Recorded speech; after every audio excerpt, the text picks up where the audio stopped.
This is Pete Fletzer. On this episode of Around the Galaxy, we're talking to actor and writer Devon Michael. When I was about 9, went on this audition process for Star Wars to play young Anakin Skywalker. It's like getting a golden ticket to go to see Willy Wonka's chocolate factory. You're listening to Around the Galaxy. Welcome to episode number 139 of Around the Galaxy, the Star Wars fan talk show. I am your host, Pete Fletzer. Thank you so much for joining us. If this is your first visit with Around the Galaxy, make sure to hit that subscribe button and follow us on all your social media channels. We can be found on TikTok and Instagram and Facebook and Twitter at ATGcast. Also, make sure to check out our website, atgcast.com, so you can find out more information about the show. You can find previous episodes, and you can find links to our merch, and also you can find links to our Patreon program. Our Patreon program is unique in that every single week, if you are a Around the Galaxy patron, whether you are at the entry tier or any of the tiers that are available, you are going to get a link to join us in the live virtual audience when we record our episodes like we did this week with Devon Michael. Now, that name is familiar to you if you've ever seen the Phantom Menace documentary called The Beginning, The Making of Star Wars Episode 1, because Devon Michael was one of 3 finalists to play the part of young Anakin Skywalker. You saw him, he's the little blonde boy. You saw him doing his screen test with Natalie Portman, and Devon takes us through the whole process from how he got into acting to finding out he was auditioning for Star Wars all the way through to finding out he didn't get the part and how that impacted him. We take a little bit of time talking to him about that, and we also have some fun chatting about Star Wars because, you know, he was a Star Wars fan even before this all happened. So, but before we get to that, yes, it's time to... before we get to that, we want to talk about the charity event Podathon. Yeah, I suppose that's important. Go ahead. It is. I'll wait. Yeah, I'm not going anywhere. Okay, good. Thank you so much. Before we get to ATG3 reading one of your reviews this week, I wanted to take a moment to remind you about Podathon 2021. We are so proud to be hosting more than a dozen Star Wars podcasters and YouTubers on November 6th, starting at 9 a.m. Eastern and running through the night, raising money for the Make-A-Wish Foundation. You know, not only will the day be filled with some of your favorite Star Wars content creators, but we're also going to be joined by amazing guests throughout the day. Ooh, like who? I'll tell you, okay. Including Paul Sun-Hyung Lee, Claudia Gray, Charles Soule, Ian Convery, and Matt Martin. Plus, we got a few other surprises that we're going to announce before that day comes. And so remember, that's November 6th, 2021, live on our YouTube channel. More information can be found on atgcast.com/podathon, or you can check for the link in the show notes. Now, AT, are you ready to give us this week's review? Yeah, I mean, I've been ready for like 5 minutes. Well, then do it. And, you know, talk about a long intro to your show. Okay, just... Maybe somebody will comment about that in an upcoming video. Okay, well, since you took so much time, I'm going to read a short one this week. It was for a good reason. This one comes to us from Apple Podcasts from somebody named Gregorius Maximus. Oh. You know, I'm starting to think people don't use their real names. Yeah, no, I think that's possible. Anyway, the headline reads, "Great content." And then he goes on to say, "Around the Galaxy has consistently great interviews and news. Wow, that's professionally done, nice. Well executed, and keen interview skills help guests to open up and shine." Wow, that is really a nice review. Well, I hope you don't let him down this week. All right. No, actually, I listened to this one. I kind of enjoyed it. Oh, You know, cool. I was also in the Phantom Menace, and Well, I don't know if you listened to this because Devon did not get the part. oh, Yeah. yeah, that's uncomfortable. Okay, well, anyway, here is Devon Michael after these messages.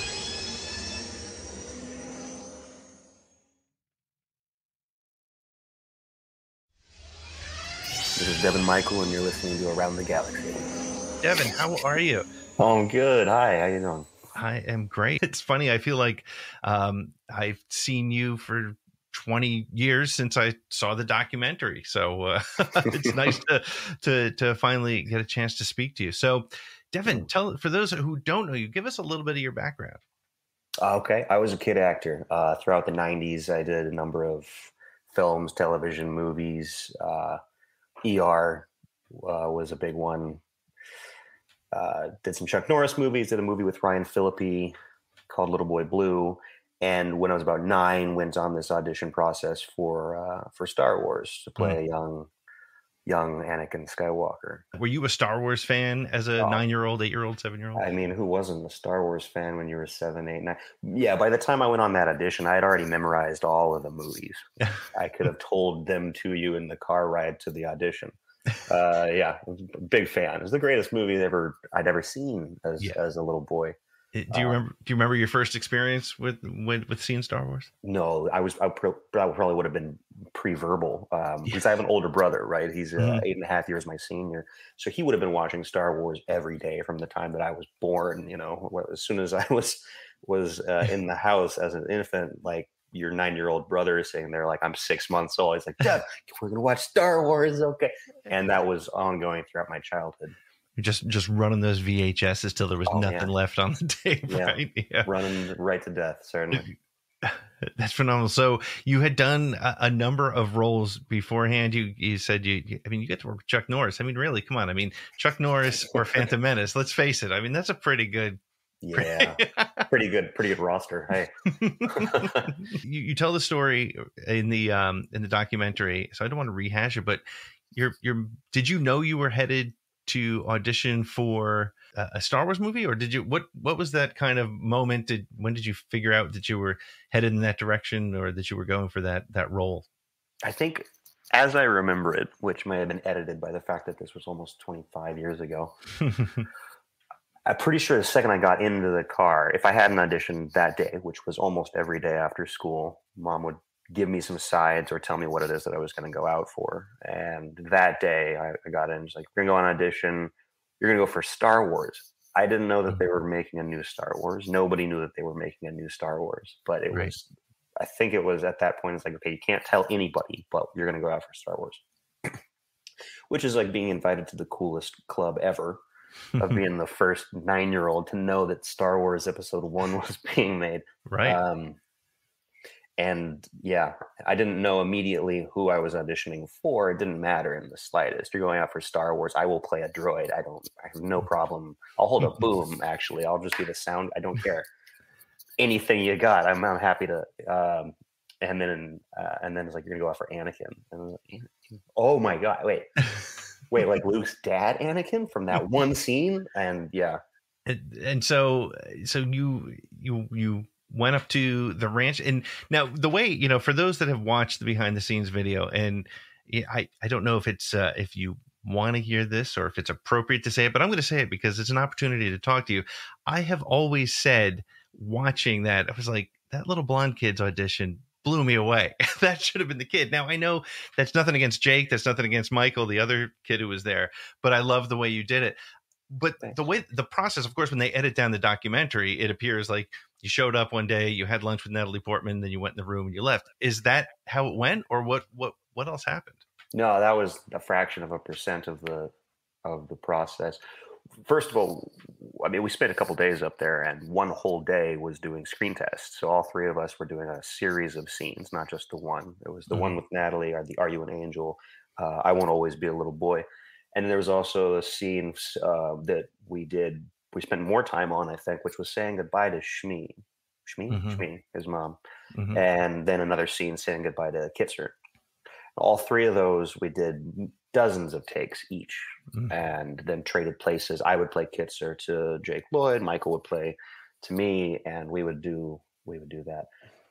There was also several rounds of auditions before we got from the 3,000 pool down to us three boys, and Gerano, Lloyd, and myself, all going up to Endor.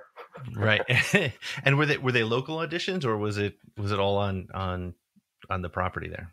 Oh, they were all local auditions. Okay. The biggest ones probably happening in Los Angeles, where I was living from. And I'd say there was at least 2, if not 3 auditions with Robin Garland, the casting director. Before then we went up to Lucas's house, ranch, Skywalker Ranch. Yeah. Up there in northern San Francisco. Yeah. Yeah. Up in San Mateo. Yeah, San Mateo, like next to Marin County or whatever. Mm-hmm. Yeah. And it's, I mean, pulling up onto that property, I've been very fortunate to go there myself, and it must have been magical to a 9-year-old boy. It's like, well, getting a golden ticket to go to see Willy Wonka's chocolate factory. It's about that kind of experience. You and two boys get to go have the best day you could possibly imagine. I mean, I was completely aware of what his ranch was, what Skywalker Ranch was. I had no idea the scale of it. It's tens of thousands of acres. I don't even know how large this place is. And it's every kind of ecosystem, and it's massive, and with sound studios everywhere full of Star Wars things. Mm-hmm. Oh, it was a good day. So you know, it's funny. You watch the documentary, and you always see George, and you see Rick, and I say that like I know them, George Lucas and Rick. Yeah, sure. You know, they're just outside. They're waiting. Yeah. They're like they're going to chat with me in a moment. Yeah. But I would love your impression from your memory of being with the two of them, because it's an interesting thing to me to watch. My perspective is that George feels very awkward. How was he to work with, from his direction that he gave you for the screen tests?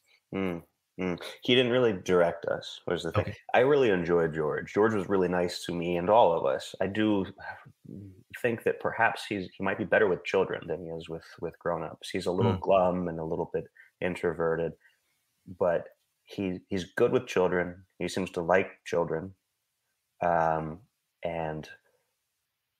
however, is a very hands-off director with actors.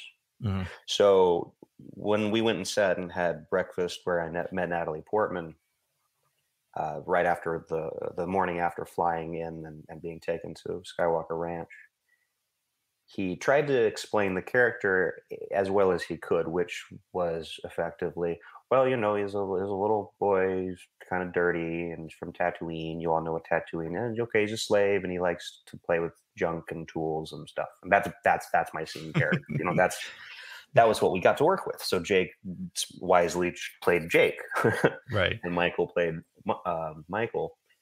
But I was trying to play a slave, as far as a 9-year-old understands what that looks like. A slave boy from Tatooine. He's going to turn into Darth Vader. Yeah, George didn't say anything, I don't think, throughout the process. Just let us go, and then made his choice. Really, and was Rick McCullum was in the room as well. My friend. Yeah, I don't remember interacting with Rick. Okay, I do know that he was there, and I remember liking the man, but I don't remember really speaking to him. So you didn't hear any classic Rick McCullum F-bombs then? No. Well, maybe. I'd have. I would remember that probably. Yeah. Understand too that shortly after meeting them, Natalie Portman comes and sits at the table. So whatever they were talking about sort of faded into the background of I don't care anymore. I'm meeting one of the most intelligent and talented people I've ever come across in my life. Yeah. Sitting down talking to me when George was kind of just mumbling off in the background. So I bet you Rick was there. I couldn't tell you. Now, I mean, you were, as a child actor, you were very familiar, I would imagine, with Natalie Portman, who was really starting to shine as an actress, and people were getting to know her. It sounds like, were you nervous meeting her, or was it just, what was that kind of experience like? I was fascinated. I was a 9-year-old boy meeting Natalie Portman, and she had been gaining success. Yeah. But I think it was just it was her personality and her charisma, as well as her clear talent and ability, because we were doing scenes together. Mm-hmm. And you get a sense of your scene partner really quick when you're reading lines, and it was immediately just the most fun I'd ever had with a scene partner. You know, she was so good and so easy to work with. And usually I worked with adults. I didn't work with a lot of children. Most of them were people in their 30s and 40s. So working with, I think she would have been about 17 at the time, and completely available to be in this scene, talking whatever George's lines were, as hard as they were to read. She was great. She was really great. I was probably nervous. Yeah. I mean, I was a confident 9-year-old, but I don't know if I was that suave. Putting the moves on 9-year-old moves on teenage Natalie Portman. Sure, yeah, obviously. Like, so are you an angel, huh? Yeah. That is actually probably, I bet you I was pretty embarrassed. I mean, imagine having to say that to Natalie Portman. Right. It's like, I'm so sorry. Are you an angel? Like, It's funny too, because when I think about Phantom Menace, that line specifically is one of those ones that I'm just like, oh man, no, that's a tough one for me. I don't know why. But I love it was tough. now the old what was it? That was it Harrison Ford who said to George, you can write this stuff, but you can't read it. Did you, having read scenes before and gone through the audition process and been in major productions, how did you find the script there? I know it was an audition script, so it probably wasn't, it was nearing final, of course, at that point, but did you find it difficult? You know, compared to roles for kids in the 90s were pretty underwhelming. A lot of it was gee golly, Mr. kind of silly cartoon character to children. Right. So that was not my first time reading stupid lines. But that was most of my experience as a child actor, doing the best with what people thought children were supposed to look like on screen. So that wasn't really different. It wasn't. I've heard other actors talking about having to go and just be like, "Oh, you should have seen the script. It was so bad." And I was thinking, yeah, you must have actually had some really good lines in other things, didn't you?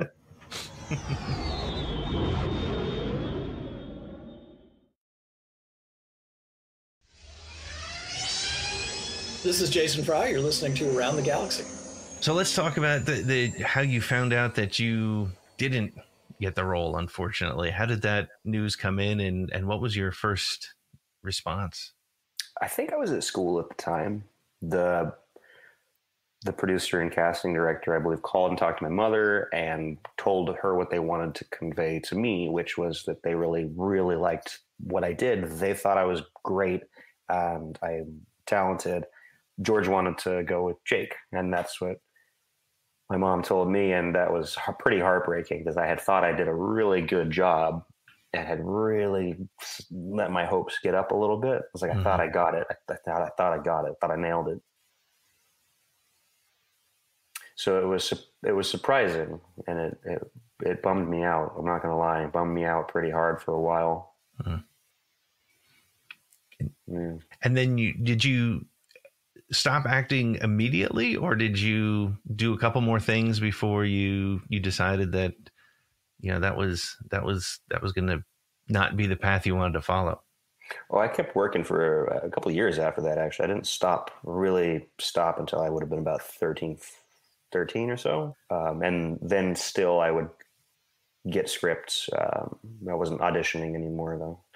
No, it wasn't immediate. Like, I didn't just get the part turned away from the part and then say, that's it, I'm done. Right. It was kind of the beginning of being a little bit disillusioned with being a child actor. It was the first part of it. Another part of it was I was good at the dramatic, right? As a young actor, I was never in any sitcoms or anything like that. I was good as a dramatic actor.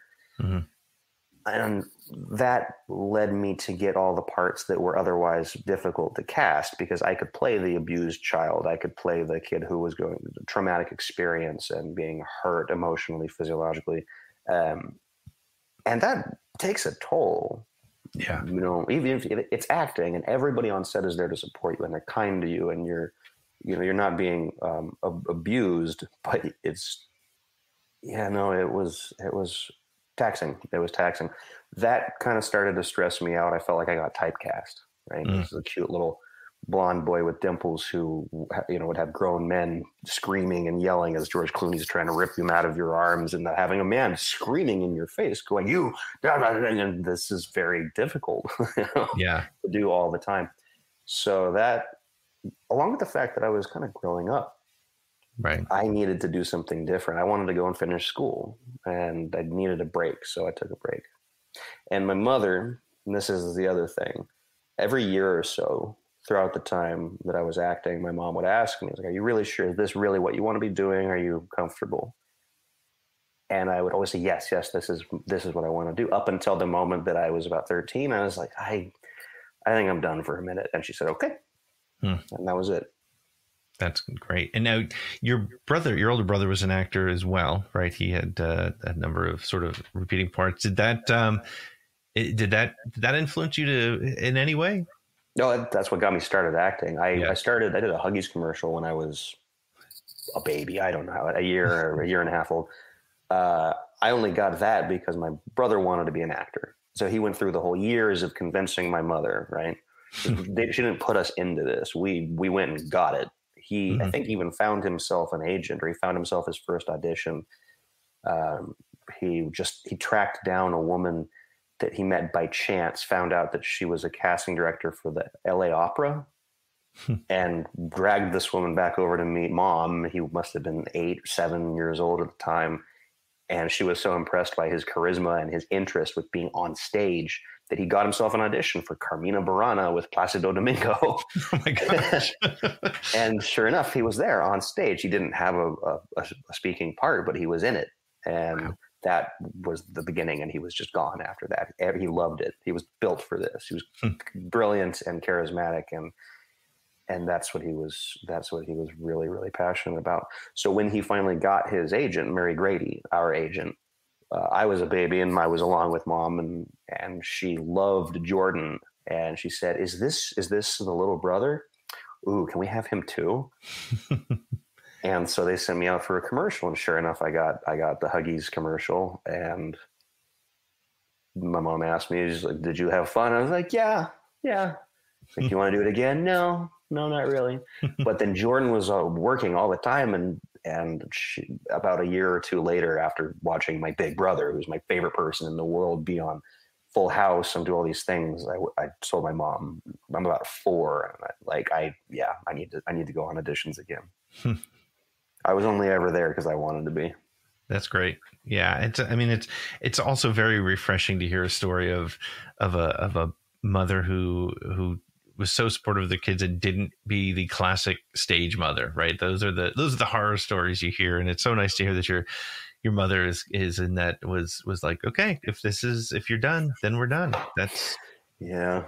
I almost wish she had pushed me a little bit at that time. I mean, I'm glad she didn't. I appreciate the respect, and you're right. It's important to hear those stories because I think that there's a lot more of that kind of parenting going on, especially now, than we focus on. It's fun and entertaining to talk about these horrible women who do these things to children. Yeah, right. But the larger issue, I think, is more how Hollywood treats and how fan bases treat children actors rather than focusing on a woman with failed dreams that we can try to tear apart, you know? Right. That makes a great Hallmark movie, but it's not as realistic, right? Yeah. Well, speaking of fandoms ripping apart children, how did you respond when you saw just some of the, it's so funny to watch the fandom now. I'm of course actively involved in Twitter and social media and everything happening in Star Wars. And it's funny to see people now look back at the prequels, at Jake Lloyd's performance, or even the Phantom Menace as a movie, and look at it with love and fondness, when the reality is it was not met with that love. I mean, I think that's something people just need to kind of get comfortable with and admit. But Jake Lloyd, and also, of course, Ahmed Best, went through just a nightmare of fan backlash. How did you respond to that watch, especially because I'm sure you got, even if it was only 2 days with Jake, little boys get together. I see my 9-year-old, he hangs out with a friend for a day. It's their best friends for life, but they one of their oldest friends. Sure. Exactly. So how did you respond seeing the way Jake was kind of taken to task for his role? That was really awful. And that's part of, I'm glad you mentioned that. That's one of the bigger things I wanted to say about getting out of acting. That was another big part of it. Me not wanting to be an actor anymore, seeing that side of the entertainment industry and Hollywood and the fans and what was written about him in big papers, big newspapers, tearing apart a 9-year-old, their performance. That was astonishing. And my heart bled for Jake. So I thought he did a great job. I would have rather it had been me, but we weren't competitors. We were peers.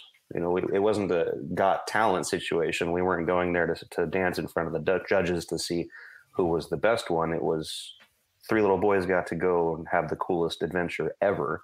And Jake did a great job. Ahmed Best did a fantastic job playing a really kind of stupid character, but did a great job, and they got railed for it. Yeah, that was a pity. It is funny how now it's less offensive to us as a fan base, I think. It's wild. In fact, it's I do the show every week, and I speak to fans that are 20 something and people who like authors who've been with it forever, and Phantom Menace and Attack of the Clones and Revenge of the Sith, they have become beloved films, and right now the fan base is ripping apart the sequels, and I think 10 years from now they'll be they'll look back with that same similar fondness. Did you keep in touch at all with Jake or Michael? No, but I saw Michael at subsequent castings because we were both LA actor kids, so I'd seen him in the years that followed. Jake, I don't remember where Jake was living. Jake wasn't working out of LA. He lived in like Colorado or something with his family, and I don't know how he would audition actually, if he would fly in or ride in or what. But no, I haven't ever spoken again with Jake or Michael. Would you think you would have done something slightly different with the character? Or, I mean, it's all hindsight, but. Oh, yeah. Oh, I was playing an entirely different character. Well, I was playing a character, as I said, I was playing the character as I saw him, which was this devastatingly abused child in a horrible situation. You're typecast. I mean, hey, that was my thing. That was what I was good at. Like being able to be kind of calm and cool, and then also having this little dark thing inside you, being able to come out. And that kind of came across a little bit in some of the takes from that documentary featurette. But yeah, I was playing the character a little bit darker with some subtle hinting, because I see the line like "I won't always be." I knew what that meant, and I'm like, "Oh, I'm in here. I got this covered." Like, oh, I'm not gonna, that completely read for me in the character. I liked it. I see why that's not what he was going for. He wanted the mythology. He wanted the perfect, untainted character that he could then tell the tragedy of Darth Vader about. But none of that was communicated to any of us. Right. So I see in hindsight why he did that. I would have, and I think that's the fans that watch that documentary and go, "Oh, I like that blonde kid. Yeah, he was going to be Darth Vader." Well, I mean, yeah, yeah. And it's not the first time I've heard that. I get it, But did he really need the foreshadowing? From George's point of view, he didn't. I would have rather it had been looked like that. Yeah. Did you go see the movie when it came out? Oh, heck yeah. Oh, I wouldn't have missed it for the world. I didn't go at opening day, obviously. I went later. I don't think I could have quite handled being in the line of 400 people, all in the costumes. But, oh, yeah, I saw it as soon as I could. And it was great. Yeah. And it was great. Oh, I mean, also, the pod racing's great fun, but Liam Neeson and Ewan McGregor, oh my goodness. So I think probably my favorite fight scene in the entire Star Wars everything gotta be Darth Maul. It's just so good. It's just so good. Yeah. Yeah, and that's one of those things when you go back and you watch The Phantom Menace, like as purely as a fan, I go back and there are moments in that movie that are just they work so well. And again, there was the people versus George Lucas and that sort of mindset, and they forget all those phenomenal things that came out of that. So I guess not getting the role didn't sour you on Star Wars as a fan. No. Didn't sour me on Star Wars. I mean, if anything, it gives me license to be an even bigger fan. I actually touched the thing, I've been there. I've been to Endor. And it was really, really sad not to be able to be a part of this, because it was the greatest movie series I'd ever seen in my life. And it remains this incredibly rich universe. Yeah. It bummed me out for a while, though. That's for sure. Yeah. Yeah. And you keep up with the Star Wars, your Star Wars fandom, and you, what's your take on the sequel series? Did you enjoy that when that came out? I enjoy everything I watch. Generally, I've learned over time not to waste my time hating things I don't like, but I really focus on the things about the stories that I do like. Now I'm a novelist. I can't afford to hate on characters. It's a waste of my time. It would make my work turn to shit. So I pick and choose what I like, and I focus on that, and I take that into my own work. The new movies, there's aspects of it that are really kick-ass. Yeah. There's things that I would have done differently. Sure. And so tell me a little bit about the writing that you do now. Let's see. I've been at it for a while now. Fantasy and science fiction, man. But, the dream didn't really change shape, didn't really go away. It just sort of changed. When I was a little kid wanting to be a storyteller, be an actor, and now I'm basically doing the same thing, just, with a pen and paper instead of a camera. Mostly short stories. I do fantasy novels, adventures. I have a book out called Hollow, and I'm hard at work, or I'm about to be hard at work, writing the sequel to that, starting in November. Wish me luck. Good luck with that. Yeah. Thank you. Yeah, I'm going to disappear for a few weeks and try to get that out as quick as I can. But it's my new favorite thing to do. Yeah, and you say on your in the documentary with the New York Times that your wife is not a Star Wars fan. No, well, she's from Buenos Aires, and they have Star Wars down there, but it's not as culturally significant as it is here. It's still culturally significant, but not like it is up in the States. We do things a little different here. We really do. Go big or go home, right? Exactly. Goodness gracious. It's a supersized fan base here. It really is. Right. Yeah. No, she doesn't care about it very much. And speaking of fan base, do you ever check in on like, do you keep up at all with the Star Wars fans, or are you just kind of like, you know what? I like what you're saying about not wasting time on things you hate. That to me is one of those things that makes no sense. I don't care if it's the Star Wars fandom, Star Trek, Marvel, your favorite football team. It's like, why the energy that goes into that is completely wasted. So I love that perspective. But do you ever, how active are you as a Star Wars fan? Do you jump into any of the conversations or? Active? No, I've never been invited until now, first of all. Well, welcome. Yeah. Expect other calls. I'm just telling you. Heck yeah, man.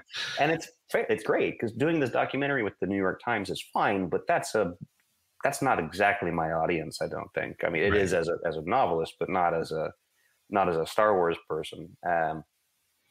But then getting to talk to fans, like doing this, that's super cool. But conventions, no, I've never posted on forums. I've never really got to go to conventions and talk to people. I would never go anywhere and to a Star Wars convention per se and be like, I got a story. I was the kid in that stupid thing that you saw 10, 15 years ago that didn't get to be. Yeah, I never did do that. Never did do that. That movie is now 22 years old, and in a way, I think the documentaries are almost as important as the films, because that was also the first time that we got so much behind the scenes, like at the same time as things were happening, and it was like the entire fan base was pulled into the action as it was happening. So, and I think that's why people are they're familiar with who you are. It's ordinarily you wouldn't know who number 2 and number 3 were on the list for for a character, but you by in a way you have this weird way of having been part of it and not had to gone through all the stuff that Jake went through, right? So yeah, in a way, I mean, that's a silver lining, Devon. There's so many. There's a bunch of silver linings, mate. Yeah, that is a good one. Yeah, it is funny to be not recognized, but watching that. As I'm now old enough to kind of tell this story and it be far enough away that it's a fun anecdote, and have people look at me and be like, I remember you. You're the little blonde kid. Like, yeah, that was me. Like, oh my God, I've known you for a year and you didn't tell me that,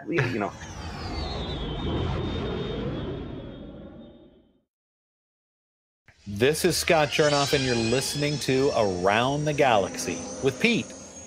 Let's talk a little bit about where the Star Wars story is going. I mean, first of all, we all kind of felt like in 2005, I guess, was when Revenge of the Sith ended, that was it for Star Wars. And now Star Wars is back. How do you feel about the story, where they're continuing it? What's your, I mean, as purely as a fan and a writer, that directionally, is the story going places you like? Is there a particular story you want to hear that we haven't heard about coming down the pike? There's one story that I would love to see. I've always loved the idea of, and because obviously I'm casting myself in this movie. Okay, yeah, sure. I want to play young Palpatine so bad. Oh man, I would be great at it. And I would like to see that movie. I thought that'd be really interesting because Darth Sidious is this extraordinarily, wonderfully insidious Darth, and we know so little about him except for the books of him and Darth Plagueis. Plagueis was his master. God, that'd be a cool movie. That would be a really cool movie. The trajectory of the story, I'm as much as I am enjoying this, it's a little bit hard to keep up where everything is going right now. It seems a little bit chaotic to me because there's so many things happening at the same time, and I'm watching the prequel stories. I'm watching Han Solo as a kid, and I'm going through keeping it all ordered in my head is getting to be a bit of a challenge. Yeah. So I don't know where they're going next. They seem to be covering kind of all of it. And I think it's an interesting choice for Disney to do that as well. I mean, because, I'm a super nerd. You're a big fan. And then I look at the average fan, which is where, 90% of the audience lives. And I can't tell you how many people were like, so is the girl in Rogue One, is that Rey's mother? Is that, is that Princess Leia's sister? Like people are trying to put it together. I can keep up with it because I'm a nerd and I probably should spend my time doing more productive things. But I can imagine where it's you bring up a great point. It's like, how do you keep up with this story without a whiteboard and a bunch of string to kind of. Well, also, having been married to somebody who doesn't care about Star Wars, having to inadvertently explain that, okay, now that is her father, and there's this other movie we got to watch first. Hang on, let's stop this. And this is interesting, but I've had to have that conversation a number of times. Yeah, it's a little chaotic, but of course, it's a Star Wars movie. You watch any Star Wars movie, you're going to be entertained, right? And the depth is there if you want to go and find it, but you're not going to watch it and it's like, I didn't really understand who the Jedi's dad was. Therefore, the fight sequences. No, you're enjoying the heck out of the film. Right. You don't care about everything else. Right. It's a funny point too, because again, without going too super nerdy, but like the Rise of Skywalker, and I won't make you have an opinion on any particular film, but to me, I felt like that kind of missed the landing a bit. But so many of my normie friends loved it because it had the Emperor in it again, and it had some phenomenal battles, and the lightsaber stuff was cool, and there were a lot of ships and things, and we have to remember that's what people come to Star Wars for. It's that exciting sort of piece there. So you spend 2.5 hours getting to that all hope is lost moment, and then Rise of Skywalker is episode 9, right? Yeah. Okay, thank you. I say there's so many information in here, it's getting convoluted. I mean, at the end of it, you think everything is lost, and then you have everybody in the universe shows up to save the day, and you got like Wedge. That was my favorite cameo, I think. Wedge coming in, Red Leader, whatever he was. Red Leader. Yeah. Wedge. Yeah. Mm-hmm. Rock up. And that was one of my, like, I'm that guy in the theater, and everybody's yelling at me and the screen and stuff. I was like, no, it's Wedge. So, little things like that are fun. Takes me out of my immersion just like this much, but those are the moments. Those are the big moments that Star Wars is so, good at. It's big blockbuster. You can't not care about it. With John Williams at work, you can't not be invested in the story. 100%. I've said it before. Like John Williams. Yeah, I was funny. I went back and I was listening to David W. Collins has a podcast called The Soundtrack Show, which is phenomenal. He digs into things. I don't know if you're familiar with it, but he was talking about Superman. So I went back and I watched Superman and realized first of all, I hadn't seen that movie in probably 20 years. And I can't imagine somebody else putting music behind that movie. I don't think it would have worked at all. No, wouldn't have been a good movie. It's one of the greatest theme songs of all time, you know? Yeah. Dun, dun, dun, dun, dun, dun, dun, dun. Yeah. Dun, dun, dun, dun, dun, dun. Yeah. Incredible. And that was another one of my favorite movies growing up as well. It was Luke Skywalker and Superman. Yeah. Yeah. So I was going to ask if you could play any part in Star Wars, but I mean, Palpatine, we got to make that happen. We got to get the story of Palpatine starring Devon Michael. I think so. I'm starting to lose my hair, and I have a cleft chin just like him. I think it'd be great. Do you have a good cackle that you can do? Oh, I imagine I'd have to practice. I'd have to practice, but I got the lightsaber skills down pat, man. I've spent years as a fencer, and I'm pretty sure I can do a flying spin. Pretty sure I can make that somehow actually not silly. I'm gonna work on it. I'll get back to you. Okay, we'll put it out there for the universe to make happen. Yeah. We'll get it there. So I have a 10 question thing here. It's sort of like Inside the Actors Studio, except it's all Star Wars questions, and there's no wrong answers. I'd love to say that nobody will judge you, but I'm sure people will because 100%. The internet. So but here we go. Let me hit you with them. What's your favorite Star Wars movie, TV show, or book? Empire. I mean, that is the common answer, but it's always Empire. Empire Strikes Back. It's one of those things, when there's a common answer, it's probably for a reason, right? Yeah. Yeah. And I mean, Irvin Kershner did a really good job with that story. Yeah, I stand by it. Nothing even really quite comes close for me. Fair, totally fair. What's your favorite non-Star Wars movie? We might have just hit that. Oh, non-Star Wars movie. Favorite non-Star Wars movie? Amadeus. Maybe? Oh wow, that's a great wow. Jeez, I love that movie. I haven't thought about that movie in so good. F. Murray Abraham gave one of the greatest performances I've ever seen as Salieri. The antagonist of that film is incredible. Absolutely incredible story. Yeah, and I mean, let's not spend too much time on that because as a writer / actor, I could do that for 4 hours. Like, what's your favorite movie? It's like, okay, well, let's just roll out the list here and stick with Amadeus for now. Throw a dart and pick one and go for an hour on that.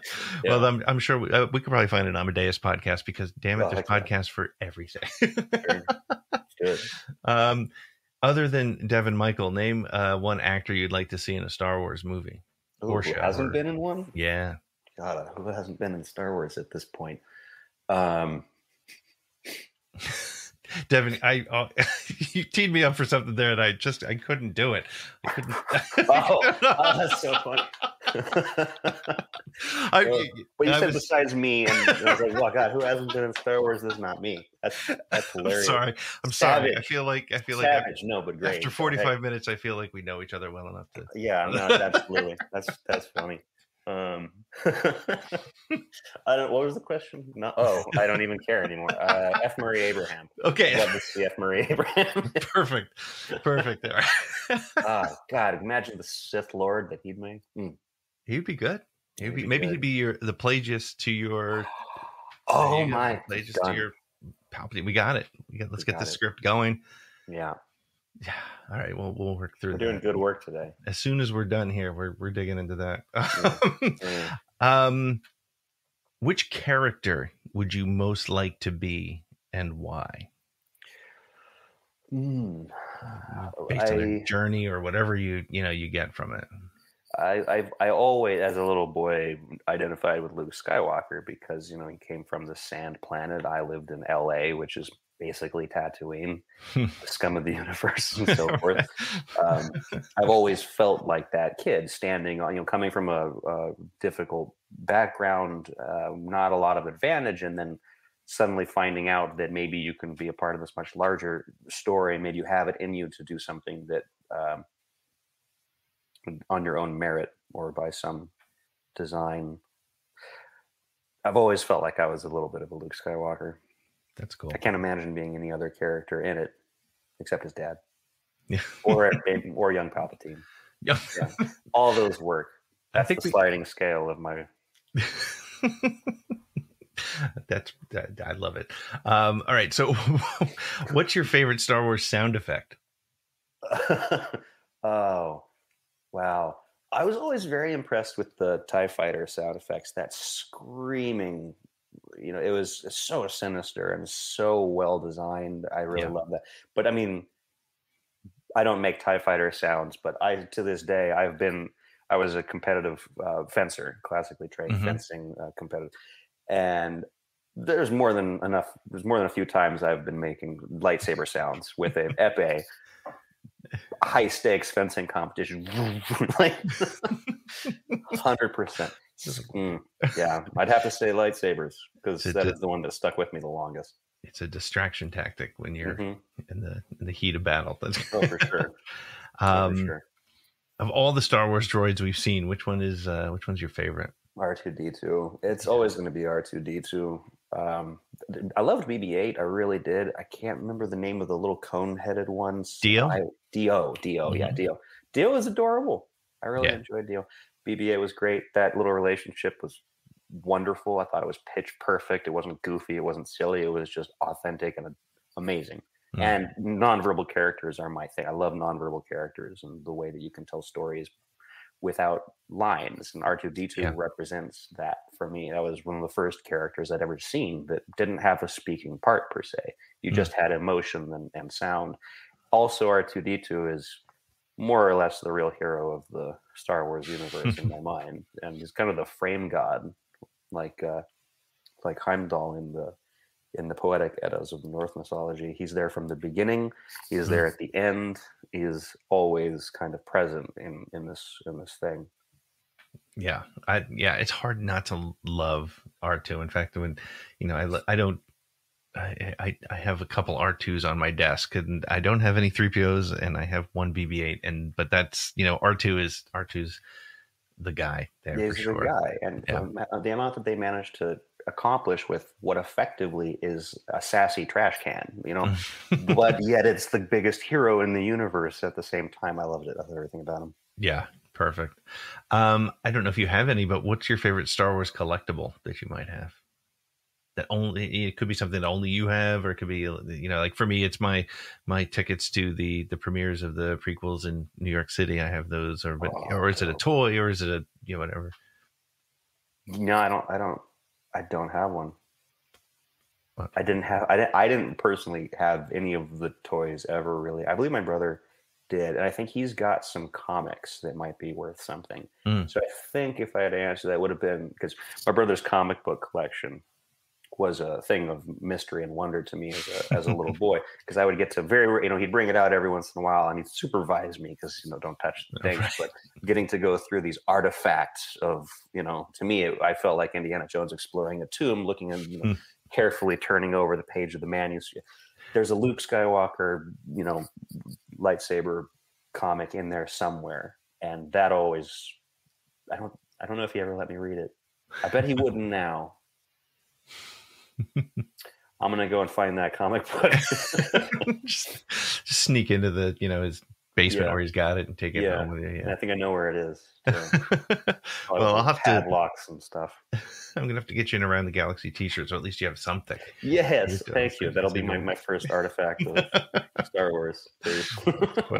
If you could own any spaceship or vehicle from the Star Wars universe, which one would it be? A-Wing. That little Corvette, speedy little. I like it. I want one. Yes. Yeah. Yeah. That was always the cool ship. I always loved that when I was a kid. In fact, I built the big UCS collector series Lego, and I just that was like the most fun I've had building a Lego, because when I was done, I had an A-Wing that's this big. Yeah, 100%. It's awesome. What's your favorite Star Wars moment?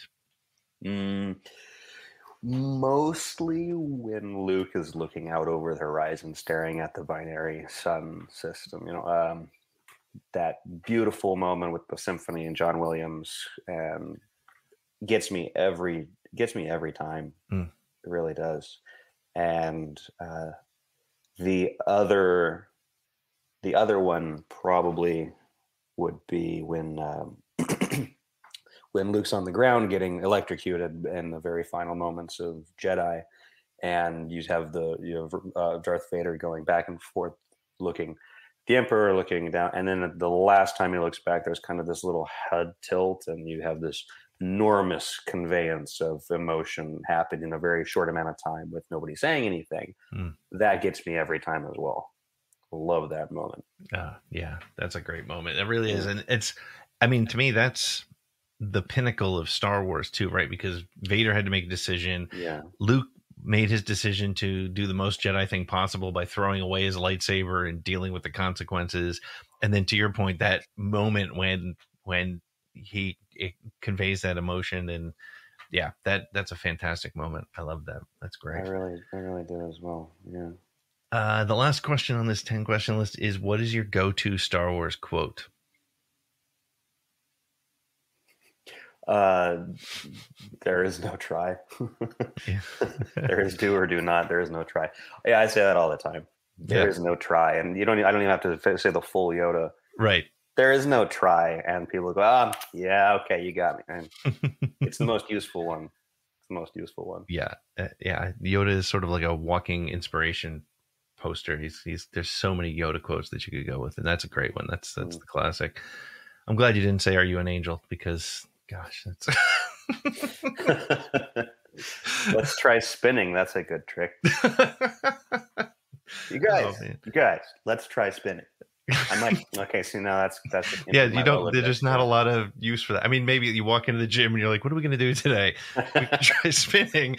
That's a good trick. No, maybe I'm pushing too hard on that one. Yeah. No, I'm gonna find it. Send me an email when you figure it out. I'm good. I'm gonna like open my email one morning and see from you. It's just like, I figured it out. I used it this weekend. These guys were chasing me and my friend, and I turned to him and I said, "Let's try spinning." He fell down. I got away. And the guys who were chasing us were like, "What the hell are those guys doing?" Did he pirouetted away from us? I don't know. Nah.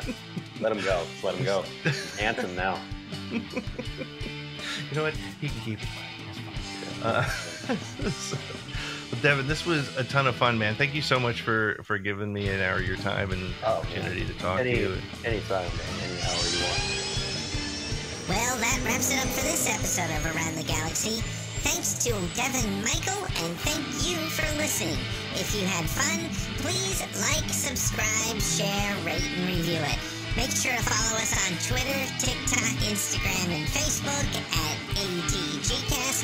Go to our website at atgcast.com for our merch and to find out information about our Patreon program. Visit Around the Galaxy on wherever, I was doing so good. It's ATGcast, isn't it? It's not Around the Galaxy. All right, well, go to atgcast.com or patreon.com/ATGcast. Well, I hope he'll have me back next week, and if he does, I'll see you then.